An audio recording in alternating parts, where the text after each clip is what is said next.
குட்டி காவேரி கூட்டின்னு வந்து ஸ்கூலில் விட்டுட்டு கிளாஸ் ரூம்லேயும் வந்து விட்டுட்டு வந்து கிளம்புறாரு விஜய். அப்போ கரெக்டாக காவேரி வந்து எதிர வராங்க. அப்போ 2 பேருமே பார்க்குற சுச்சுவேஷன் வரும்போது கரெக்டாக விஜய் கையிலேருந்து ஃபைல் கீழே விழுந்துருது. அதை எடுக்கிறதுக்காக முன்னிற விஜய் வந்து காவேரி பார்க்காம விட்டுறாரு. அடுத்து ஒருத்தர் பார்க்காமயே வந்து நகர்ந்து போயிடுறாங்க. இங்கே என்ன பண்ணுறாங்க, காவேரி கிளாஸ் ரூமுக்கு வராங்க. அப்போ குட்டி காவேரி பார்த்து ரொம்ப சந்தோஷப்படுறாங்க. இந்த குழந்தை இங்கே வந்திருக்கா அப்படின்னு சொல்லிட்டு அவ்வளோ சந்தோஷப்பட்டுட்டு இருக்காங்க. அடுத்து வந்து குழந்தைகிட்ட வந்து எல்லாருமே பேர் சொல்லும்போது அந்த குழந்தையும் பேர் சொல்கிறா. கரெக்டாக காவேரின்னு சொல்கிறா. மை நேம் இஸ் காவேரின்னு சொல்லிட்டு அதை கேட்டு ரொம்ப ஆச்சரியப்பட்டு போகிறாங்க. எப்படி 2 பேருக்கு ஒரே பேர் இருக்க முடியும் அப்படின்னு சொல்லிட்டு யோசிக்கிறாங்க காவேரி. அடுத்து வந்து குழந்தை பண்ணுற அந்த வந்து ஆக்டிவிட்டீஸ், அவங்க வந்து அழகாக ஹோம்ஒர்க் பண்ணுறது, பேசுறது, சிரிக்கிறது எல்லாத்தையும் ரசிக்க ஆரம்பிக்கிறாங்க காவேரி. இந்த சூழ்நிலையில் இங்கே என்ன பண்ணுறாங்க, எல்லாருமே வந்து பேரண்ட்ஸில் அவங்க மதர் வந்து எல்லாருக்குமே சாப்பாடு ஊட்டுறாங்க. ஒருத்தருக்கு வந்து அவங்களே எடுத்துகிட்டு வந்து சாப்பிட்றாங்க. ஒரு சிலருக்கு வந்து மதர் வந்து சாப்பாடு ஊட்டிகிட்டு இருக்காங்க லஞ்ச் பீரியடில். இதை பார்க்குற காவேரி, குட்டி காவேரி ரொம்ப ஏங்கி போகிறா. அப்படியே பார்த்துட்டே இருக்கா. மனசே கஷ்டமாகுது அவளுக்கு. அப்படியே பார்த்துட்டே இருக்கா அவங்கள சாப்பிடாம. உடனே வந்து கேட்குறாங்க நம்ம காவேரி, என்னாச்சு, ஏன் காவேரி நீ சாப்பிடல அப்படின்னு சொல்லிட்டு கேட்குறாங்க. உடனே வந்து ஏன் உன் அம்மா வரலையா அப்படின்னோடனே, எனக்கு அம்மாவே இல்லை மிஸ் அப்படின்றாங்க. அதை கேட்டு அப்படியே அதிர்ஞ்சு போகிறாங்க. கொஞ்ச நேரத்தில் காவேரி, நீ என்ன சொல்கிற, அம்மா மிஸ் நான் பிறந்ததில்லை என் அம்மா பார்த்ததே இல்லை. எங்கள் டேடி கிட்ட கேட்டால் என் அம்மாவை நான் கூட்டிகிட்டு போய் காட்டுறேன்றாரு.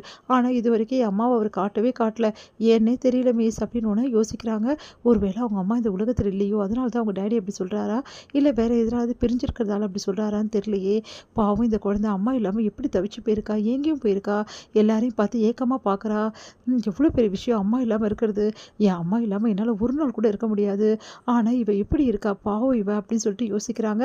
உடனே வந்து சரி நீ கவலைப்படாத, இன்னைக்கு மிஸ் ஊட்டுறேன் உனக்கு அப்படின்னோடனே, நிஜமாவா மிஸ் அப்படின்றாங்க. ஆமாம் நிஜமாக தான், வா அப்படின்னு சொல்லிட்டு உட்கார வைக்கிறாங்க. அடுத்து ஸ்பூனில் எடுத்து சாதம் ஊட்டுறாங்க. அப்படியே வந்து தன்னையும் மறந்து போயிடுறாங்க குட்டி காவேரி. அப்படி மிஸ்ஸையே பார்த்துட்டு இருக்காங்க. மிஸ் நீங்கள் ரொம்ப அழகாக இருக்கீங்க அப்படின்னு சிரிக்கிறாங்க. நீ கூட தான் அழகாக இருக்க அப்படி சொல்லிட்டு கடத்தை வந்து கிள்றாங்க. உடனே வந்து இங்கே பார், இதெல்லாம் கவலையே படக்கூடாது. அம்மா இல்லைன்னா நான் அப்பா இருக்கார்ல, அதனால எந்த கவலையும் இல்லாமல் இருக்கணும். சரியா, ஒரு நாள் கண்டிப்பாக உங்கள் அம்மா வந்துடுவாங்க.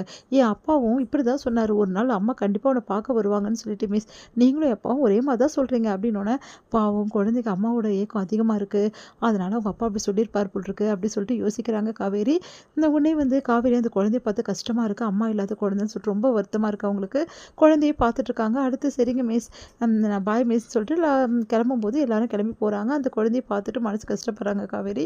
எல்லாருக்கும் அம்மா இருக்காங்க, இந்த குழந்தைக்கு மட்டும் இல்லையே அப்படின்னு சொல்லிட்டு மனசு வருத்தமாக இருக்குது. இங்கே வந்து என்ன பண்ணுறாங்க, ஃபர்ஸ்ட் நாள் எப்படி இருந்தது அப்படின்னு சொல்லிட்டு விஜய் வந்து குழந்தைகிட்ட கேட்குறாரு.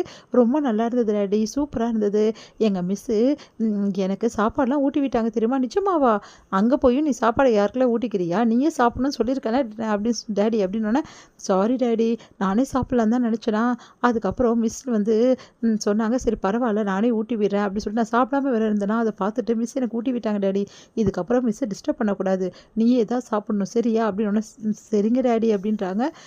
அடுத்து வந்து பரவாயில்லையே, அவங்க மிஸ் ரொம்ப நல்லவங்களாக இருக்காங்க, எந்த குழந்தைக்கு இப்போல்லாம் சாப்பாடு ஊட்டி விடுறாங்க, எல்லாரும் குவைட்டாக சாப்பிட்டாகணும் அப்படின்னு தான் சொல்லுவாங்க, பரவாயில்ல இந்த மிஸ்ஸு அப்படின்னோடனே, ஆமாம் நான் கூட கேள்விப்பட்டேன், புது மிஸ் இவளுக்கு போட்டிருக்கிறது யூகேஜி ஏ செக்ஷனுக்கு அப்படின்னோடனே, ஓ அப்படியா, உங்கள் மிஸ் எப்படி இருப்பாங்க, ரொம்ப அழகாக இருப்பாங்க எங்கள் மிஸ்ஸு ரொம்ப க்யூட்டாக பேசுவாங்க, ரொம்ப அழகாக இருப்பாங்க அப்படின்னு சொல்லிட்டு நிறைய விஷயங்கள் அவங்க மிஸ்ஸை பற்றி சொல்லிகிட்டே போகிறேன். இதெல்லாம் கேட்டுட்ருக்காங்க எல்லாருமே, தாத்தா எல்லாருமே உட்பட. பரவாயில்லையே, உனக்கு மிஸ்ஸு சூப்பராக கிடச்சிட்டாங்கல்ல அப்படின்னு சொல்லிட்டு அங்கே ஒர்க் பண்ணுறவங்க வந்து சொல்கிறாங்க. ஆமாம் ஆண்டி, எங்கள் மிஸ்ஸு எவ்வளோ சூப்பர் தெரியுமா அப்படி சொல்லிட்டு பேசிகிட்டே இருக்காங்க. பரவாயில்ல, காவேரிக்கு அந்த ஸ்கூல் செட் ஆகிடுச்சு, மிஸ்ஸு அதுக்கப்புறம் பசங்க ஃப்ரெண்ட்ஸ் எல்லாம் செட் ஆகிட்டாங்க. ஒரே நாளாக காவேரி இந்த மாதிரி மாறுவான்னு நினச்சி பார்க்குறேன், கலகலன்னு மாறியிருக்கா. ரொம்ப நாள் ஆச்சு காவேரி இப்படியும் கலகலன்னு பேசி. எப்போவுமே காவேரி வந்து ஒரு மாதிரி தனியாக இருக்கிறதால ஒரு மாதிரி இருப்பாள்ல, இப்போ இப்படி பேசுகிறாளே அப்படின்னு சொல்லிட்டு ஆச்சரியமாக வந்து தாத்தா வந்து சொல்லிட்டுருக்காரு. நான் சொன்னேன்ல தாத்தா, எப்படியாவது காவேரி இந்த ஸ்கூலில் சேர்த்துட்டா போதும், காவேரி கலகலன்னு மாறிடுவா, வேறு மாதிரி ஆக்டிவிட்டீஸ்லாம் மாறிடும் சொன்னேன்ல அப்படின்னோடனே, ஆமாம்ப்பா நீ சொல்கிறது கரெக்டு தான்.